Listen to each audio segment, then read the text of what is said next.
So स्यामसङले चाहिँ recently आफ्नो Samsung galaxy buds 2 pro चाहिँ लन्च गरेको थियो होइन नेपालमा पनि लन्च भइसकेको छ 28,000 रहेको छ यसको प्राइस अब बड्स प्रोसँग कम्पेयर गर्ने हो भने चाहिँ यो भिजुअली सेम नै छ है खासै त्यस्तो फरक लाग्दैन हेर्दाखेरि तर स्यामसङले जे होस् यसपालि राम्रो मिनिङफुल अपग्रेड्सहरू नै दिएको छ सो फर्स्टमा त बिल्ड क्वालिटीकै कुरा गरौँ अब फर्स्टमा हेर्दाखेरि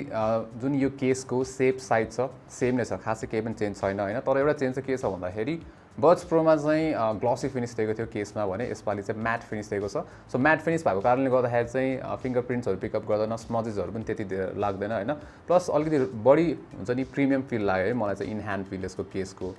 त्यसै गरी अब रोबस्ट नै छ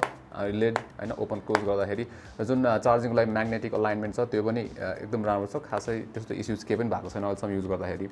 अब अर्को चेन्ज भनेको चाहिँ एयरबड्स इट्सेल्फ है एयरबड्समै चेन्ज आएको छ पहिलाभन्दा चाहिँ 15% चाहिँ सानो बनाएको छ यसको सेप साइज होइन र सेप पनि अलिक फरक छ है अब पहिला चाहिँ जुन ग्यालेक्सी बड्स प्रो छ नि त्यो चलाउँदाखेरि चाहिँ मलाई अलिकति हुन्थ्यो नि त्यति राम्रो फिट थिएन कि इयरमा कानमा राख्दाखेरि त्यति राम्रो फिट हुँदैन थियो जिममा युज गर्दाखेरि अलिक इन्टेन्स वर्कआउटहरू गर्दाखेरि खसिराख्ने प्रब्लम थियो है ग्यालेक्सी बड्स प्रोमा तर यसमा भने चाहिँ त्यस्तो पाइनँ है मैले एकदम राम्रो छ फिट राम्रो छ जिममा 2 घन्टा बेसी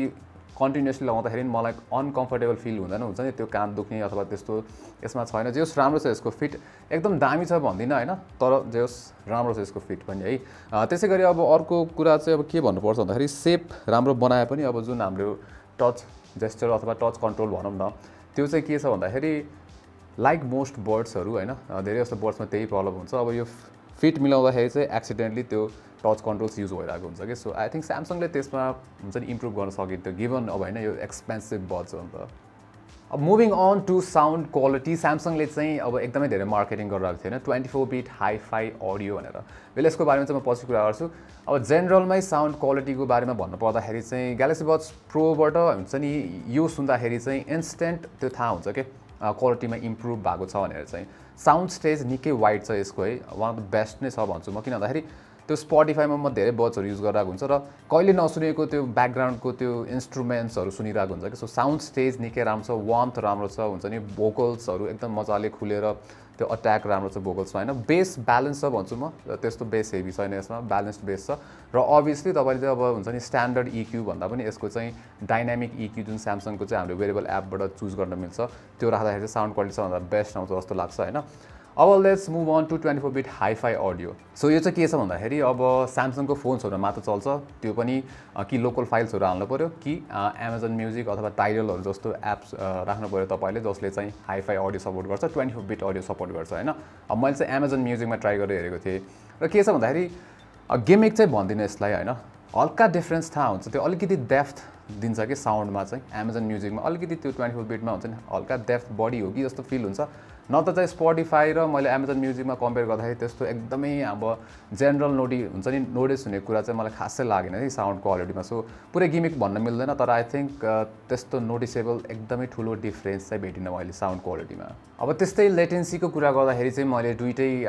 एन्ड्रोइड र आइफोन्समा चाहिँ चलाएर हेरेको थिएँ होइन र त्यो भिडियोमा चाहिँ खासै लेटेन्सी नोटिस हुँदैन इट्स गुड लेटेन्सी अब मैले आइफोन 11मा टेस्ट गरेको थिएँ त्यस्तै स्यामसङमा पनि टेस्ट गरेँ र अरू नर्मल एन्ड्रोइड फोन OnePlusमा पनि चेक गरेको थिएँ होइन सो लेटेन्सी इज गुड अब नेक्स्ट अप एएनसीको कुरा गरौँ एक्टिभ नोइज क्यान्सलेसन सो के छ भन्दाखेरि इम्प्रुभमेन्ट छ होइन कम्पेरेटिभली बड्स प्रोबाट बड्स 2 प्रोमा आउँदाखेरि चाहिँ नोटिस हुन्छ मजाले है एएनसीको क्वालिटी अब के छ भन्दाखेरि बसमा हुन्छ नि ट्राभल गर्दाखेरि त्यो बसको इन्जिन नोइजहरू कट अफ गर्छ त्यो जुन अब फ्यानको नोइजहरू हुन्छ त्यो मजाले कट अफ गर्छ होइन तर अब एकदम हाई फ्रिक्वेन्सी नोइजेसहरू जस्तै अब म्युजिक लाउड म्युजिक बजिरहेको छ भने त्यो फुल कट अफ गर्दैन होइन हाई फ्रिक्वेन्सी नोइजहरू त्यो तपाईँको भोल्युम साउन्ड म्युजिक कतिमा सुनिरहनु भएको छ त्यसमा पनि डिपेन्ड गर्छ त्यो होइन तर हुन्छ नि बड्सहरू मध्ये सबभन्दा बेस्ट एएनसी चाहिँ भनेर चाहिँ भन्न मिल्दैन तर एभरेज छ भनौँ न यसको जो राम्रै छ इम्प्रेसिभ नै लागेको थियो मलाई अब त्यसै गरी अर्को भनेको ट्रान्सपेरेन्सी मोड अब ट्रान्सपेरेन्सी मोडमा चाहिँ के हुन्छ भन्दाखेरि तपाईँको यसमा माइकले चाहिँ फिड गर्छ सराउन्डिङको नोइज सो द्याट तपाईँलाई चाहिँ सराउन्डिङमा के भइरहेछ भने थाहा हुन्छ होइन अब त्यो पुरै नेचुरल साउन्डिङ छैन यसको है अलिकति त्यो कस्तो डिस्टर्टेड जस्तो चाहिँ फिल चाहिँ हुन्छ तर I think it gets job done भनौँ काम गर्छ मजाले, त्यस्तो खतरा नभए पनि ठिकै छ ट्रान्सपेरेन्सी मोड। र तपाईँले अब इजिली स्विच गर्न सक्नुहुन्छ ANC र ट्रान्सपेरेन्सीमा त्यो टच कन्ट्रोलबाट हैन। प्लस यसमा चाहिँ अब तपाईँले के अप्सन पनि छ भन्दाखेरि Samsung Buds 2 Pro मा चाहिँ कन्भर्सेसन डिटेक्ट गर्यो भने चाहिँ ANC बाट ट्रान्सपेरेन्सी मोडमा लगिदिन्छ। सो त्यो चाहिँ राम्रो छ है, जुन Samsungको त्यो हुन्छ नि अब भनौँ न एउटा फिचर जुन दिएको छ त्यो चाहिँ राम्रो छ र इट वर्क्स वेल तपाईलाई चाहिन्छ भने। अब अरू फिचर्सको कुरा गर्ने हो भने चाहिँ यसमा ब्लुटुथ भर्जन 5.3 युज गरिरहेको छ, कोडेक SBC, त्यसैगरी Samsungको सिमलेस हाइफाई कोडेक जुन चाहिँ Samsung फोन्समा मात्र चल्छ है, अरू फोन्सहरुमा छैन यो कोडेक अहिलेको लागि चाहिँ। त्यसैगरी इजी पेयर Samsungमा मात्र छ, जस्तै अब Samsungको फोनमा तपाईले अगाडि यसरी बड्स खोल्नु भयो भने चाहिँ अटो कनेक्ट अथवा इजिली पेयर गर्न सकिन्छ। त्यसैगरी अब यसमा मल्टी पोइन्ट छैन, त्यसको मतलब तपाईले साइमल्टेनियसली और एकैचोटी चाहिँ दुईटा फोन अथवा कम्प्युटर एउटामा चाहिँ हुन्छ नि कनेक्ट गर्न मिल्दैन। अब सिमलेस स्विच चाहिँ छ जुन चाहिँ Samsungको फोन्सहरुमा अथवा डिभाइसेस अरू जस्तै वाच र ट्याबमा चाहिँ युज हुन्छ। त्यसको मतलब तपाईले Samsungको फोनमा कनेक्टेड छ तर तपाईले ट्याबमा चाह्यो भने एकैचोटी सिमलेस स्विच गर्न मिल्छ, अरू ब्रान्डहरुमा चाहिँ मिल्दैन। सो Samsungमा मात्र लिमिटेड छ त्यो चाहिँ।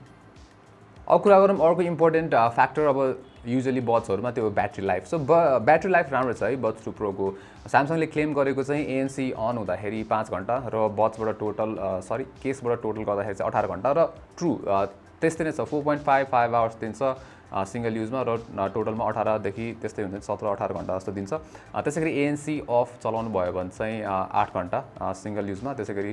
टोटलमा चाहिँ 29 आवर्स भनेको छ 29 घण्टा त्यस्तै नै दिन्छ है। खासै धेरै चार्ज गरेर राख्नु पर्दैन, तपाईँ एकदम मिनिमल युज गर्नुहुन्छ भने चाहिँ। त्यसै यसमा चार्जिङ त्यही पुरानै हो, USB टाइप C अथवा चाहिँ यो जुन वायरलेस चार्जिङ छ त्यसबाट चाहिँ चार्ज गर्न सक्नुहुन्छ।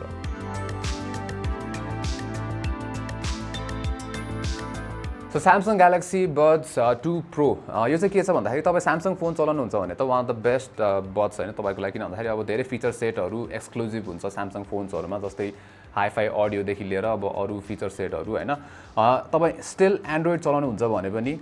ठिकै हुन्छ हैन, one of the best buds नै हुन्छ। स्टिल अब मैले आइफोनमा पनि टेस्ट गरेको हेरेँ, अब हैन टेस्ट गरेर हेरेँ हैन, अब साउन्ड क्वालिटीमा त्यस्तो कम्प्रोमाइज छैन, तर अभियसली कम्पेनियन एप हुँदैन हैन, तर आइफोनमा कसले Samsung Galaxy Buds Pro चलाइरहन्छ। सो ओभरअलमा Buds 2 Pro I think one of the best in terms of sound quality हैन, साउन्ड क्वालिटीको हिसाबमा, तर आई थिंक ANC को हिसाबमा चाहिँ one of the best buds चाहिँ भन्न मिल्दैन यसलाई।